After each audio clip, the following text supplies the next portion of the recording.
If there is no Nigeria, there will be no place for you to govern. Former DSS director sent warnings to politicians. Abio, if you make everybody die, who are you going to be governing? I wonder.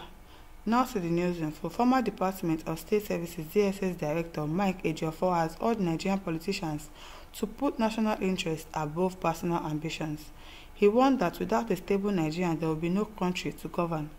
Ejiofor stated this during an interview with Arise News on Wednesday. Our politicians should know that if there is no Nigeria, there is no place for them to govern. They must put Nigeria first, he urged. Speaking further, Ejiofor addressed President Tinubu'S recent directive to reduce VIP security costs and stressed the need for broader security reforms, including establishing state police, especially to address political issues fueling unrest in the south. In response to President Tinubu'S directives, he said, "I will look at it from two angles, the security aspect and cutting down costs. I don't see how he is going to cut down costs except through the reduction of vehicles. So I think the president must have looked at the extra vehicles and considered them wasteful. Now with the increase in fuel prices, putting so many vehicles on the road would increase costs." From a security perspective, Ejiofor supported limited personnel for ministers and MDs but voiced concerns about the abuse of police escorts by individuals with no means of livelihood. He said, "We have cases of people with questionable character being protected by multiple police officers," and cited a recent involvement, including mascot Ikwecheg. He was boasting that he would use the police with him and deal with a driver. Such dishonorable actions damage the image of law enforcement. Ejiofor noted that past directives to limit police escorts have been inconsistently implemented.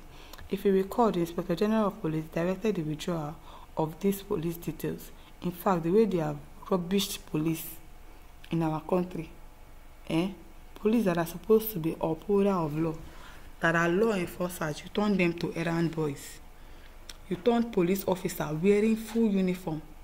That one will be carrying bag for them. Turn them to bodyguard for rich people.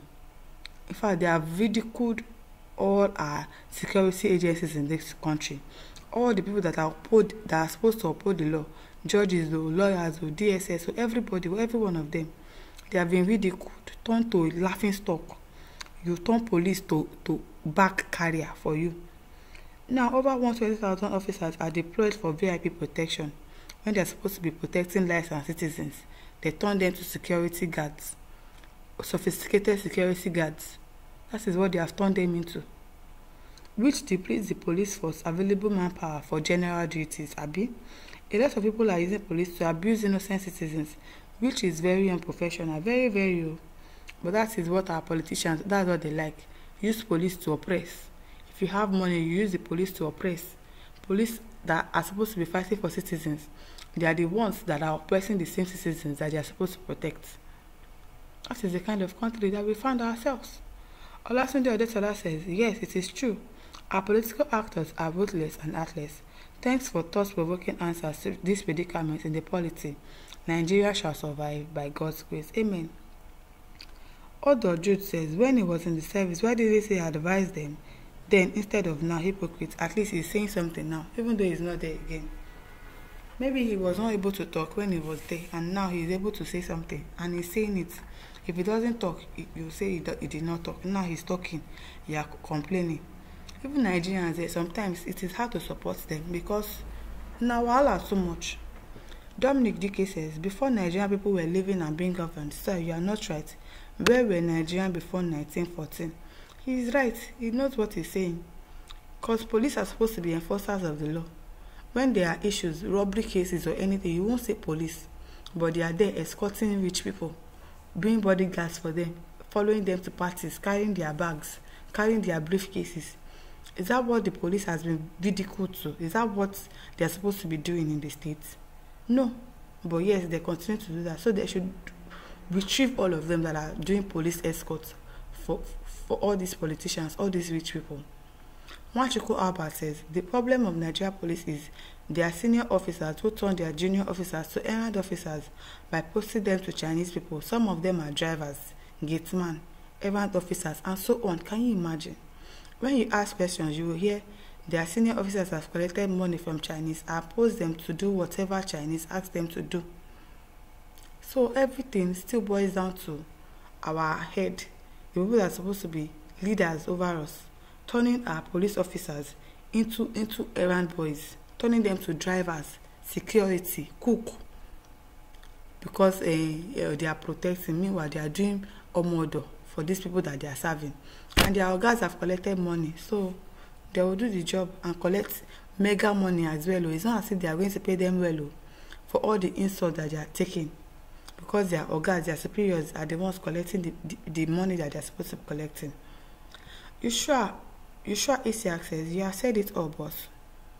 Augustine Kencho says, today criminals who have amassed dubious wealth are now using police as only providing security. In Ibusa in Delta State, a notorious land grabber, Ifeanyi Asiedu, ordered his police security to fire on armed youths in the bush. Can you hear that?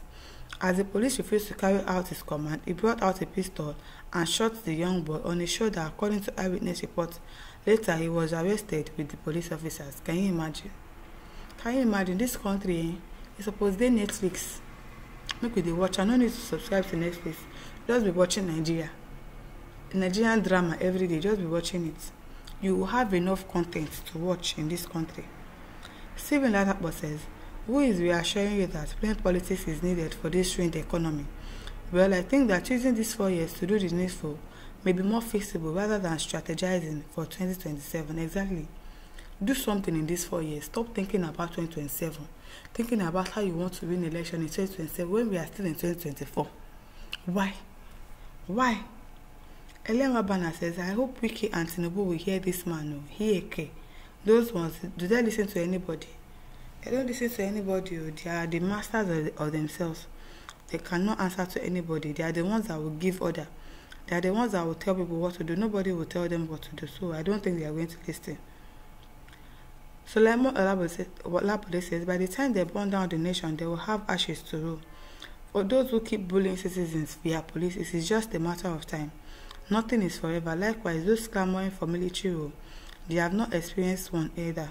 But that this generation is so indisciplined, you need sanity to uphold cultural values. I pray you have a taste of the military. God help you if you live to make comparison. It is well. Osebo says they attribute so much power to themselves, forgetting the real purpose of governance is for the people. You are supposed to govern the people, but you are stressing them. You are making them go hungry, making them suffer. If everybody goes haywire, if everybody dies, who are you going to govern? Who are you going to be politicians over? Nobody. Nobody. I think they should listen, but we know that they are not going to listen to anybody. So we'll just say our own. My listeners, over to you. Leave your thoughts in the comment section.